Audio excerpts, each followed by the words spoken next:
എന്തൊക്കെയുണ്ട് വിശേഷം? നമ്മുടെ സരോവരത്തെ ചോളം വിളഞ്ഞിട്ടുണ്ട് കേട്ടോ. വളരെ എളുപ്പത്തിൽ ചിലവൊന്നും ഇല്ലാതെ എങ്ങനെയാണ് ചോളം കിട്ടിയതെന്ന് അറിയണ്ടേ? അതിനു മുൻപ് കുറച്ച് ജനറൽ നോളജ് ആവാം. ചോളത്തിന് പ്രധാനമായും വേണ്ടത് സൂര്യപ്രകാശവും വെള്ളവും പിന്നെ പോളിനേഷൻ നടക്കാൻ കാറ്റുമാണ്. അപ്പം നമുക്ക് കാര്യത്തിലോട്ട് വരാം.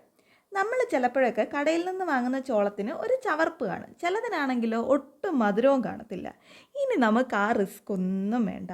നമുക്ക് തന്നെ നമ്മുടെ വീട്ടിൽ വളരെ എളുപ്പത്തിൽ ചോളം വളർത്തിയെടുക്കാൻ പറ്റും. ഇവിടെ ചോളം വളർന്നത് ഒരു തമാശ കഥയാണേ. അത് പറയും മുമ്പ് ഈ ചോളത്തിൻ്റെ പാകം കണ്ടുപിടിക്കുന്നത് എങ്ങനെയാണെന്ന് പറയാം. ചോളവേ ചിലപ്പോൾ നല്ല വലിയ സൈസിലും ചിലപ്പോൾ ചെറിയ സൈസിലും കായ്ക്കും. ഇതിൻ്റെ പുറന്തോട് വെച്ചിട്ടാണെങ്കിലോ പാകം ഒട്ട് കണ്ടുപിടിക്കാനും ബുദ്ധിമുട്ടാണ്. കാരണം എല്ലാം ഏകദേശം ഒരേപോലെ തന്നെ ഇരിക്കും കേട്ടോ. അപ്പോൾ ഈ സൈസിലോ അല്ലെങ്കിൽ പുറത്തുള്ള ഭംഗിയിലോ ഒന്നുമല്ല കാര്യം എന്ന് നമുക്ക് ചോളത്തിൽ നിന്ന് തന്നെ മനസ്സിലാക്കാം. അപ്പോൾ ഈ ചോളത്തിൻ്റെ അറ്റത്ത് ആ തുമ്പത്ത് നാര് പോലെ കുറച്ച് മുടി പോലെ ഇങ്ങനെ നീണ്ടു കിടക്കുന്നത് നമുക്ക് കാണാം. ഈ നാര് നല്ല ബ്രൗൺ ആവണം. അങ്ങനെ അത്രയും ബ്രൗൺ ആയി കഴിഞ്ഞാൽ കോൺ പാകമായി എന്നാണ്. നമ്മളിപ്പോൾ കുറച്ചധികം കോൺ പിച്ചിയിട്ടുണ്ട്, കാരണം ഇതിൻ്റെ എല്ലാ അറ്റത്തെ ഈ നാര് ബ്രൗൺ കളർ ആയതുകൊണ്ടാണ് ഇത്രയും പിച്ചി വെച്ചിരിക്കുന്നത്. അപ്പോൾ നമുക്ക് ഈ കോണൊന്ന് പൊളിച്ചൊക്കെ നോക്കാം കേട്ടോ. ഇനി നമുക്ക് കഥയിലേക്ക് വരാം. ഇവിടെ കോൺ വളർന്ന കഥ. നമ്മളിവിടെ ഇടയ്ക്കിടയ്ക്ക് ഈ ചോളം മേടിക്കാറുണ്ട്. അപ്പോൾ ഇത്തവണ വാങ്ങിയ ചോളത്തിന് നല്ല രുചി, നല്ല മധുരമുള്ള ചോളമായിരുന്നു. അപ്പോൾ നമ്മൾ കുറച്ച് കഴിച്ചിട്ട് ഇവിടെ കോഴിയുണ്ട് കേട്ടോ. ഇവിടുത്തെ കോഴിക്കും കുറച്ച് കൊടുത്തു. പിന്നെ നമ്മുടെ വീട്ടിൽ സ്ഥിരമായിട്ട് കുറച്ച് സന്ദർശകരുണ്ട്, കുറച്ച് കുരുവികളും കുറച്ച് കരിയില കിളികൾക്കും, അവർക്കും കൊടുത്തു. അവരൊക്കെ തിന്നിട്ട് ബാക്കിയിട്ട കോണാണ് ഇപ്പോൾ നമുക്ക് കായ് തരുന്നത്. എന്താ അല്ലേ? കുറച്ച് ഭക്ഷണം കിളികൾക്ക് കൊടുത്തതിൻ്റെ റിട്ടേൺ ഗിഫ്റ്റാണ് ഈ ചോളം മൊത്തം. പിന്നെ നല്ല മഴയും നല്ല വെയിലും മാറി മാറി കിട്ടുന്ന കാലാവസ്ഥ ആയതുകൊണ്ട് നമ്മുടെ ഭാഗത്തു നിന്നോ ഒരു സഹായവും ഈ ചെടികൾക്ക് കിട്ടിയിട്ടില്ല എന്നതാണ് സത്യം.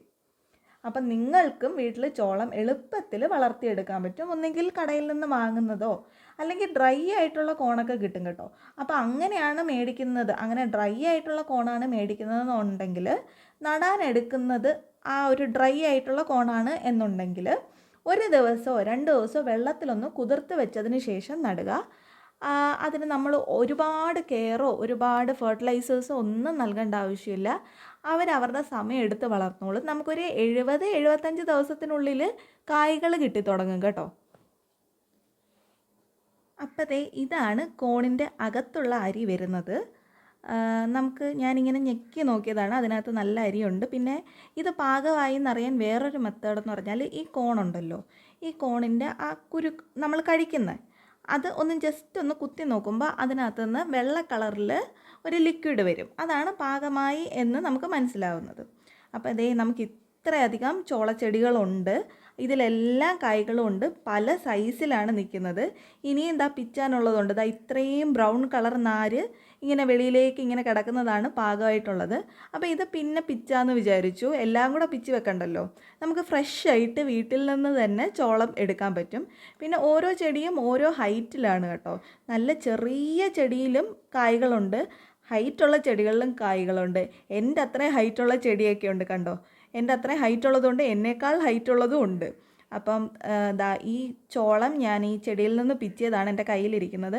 ഇത് പച്ചയ്ക്ക് ഞാൻ കുറച്ച് കഴിച്ചു നോക്കി, നല്ല മധുരമുണ്ട് കേട്ടോ. അപ്പോൾ ഇത് വേവിച്ചും കഴിക്കാം, നമുക്ക് പോപ്കോൺ ഉണ്ടാക്കാം, പിന്നെ ചോള മസാല, അങ്ങനെ ഒരുപാട് കാര്യങ്ങൾ നമുക്ക് ഈ ചോളം കൊണ്ട് ചെയ്യാം. നമുക്ക് ഫ്രഷ് ആയിട്ട് പോയി നമ്മുടെ തൊടിയിൽ നിന്നും നമ്മുടെ പറമ്പിൽ നിന്നോ തന്നെ പിച്ചിയെടുത്ത് ഫ്രഷ് ആയിട്ട് എടുക്കാവുന്നതാണ്.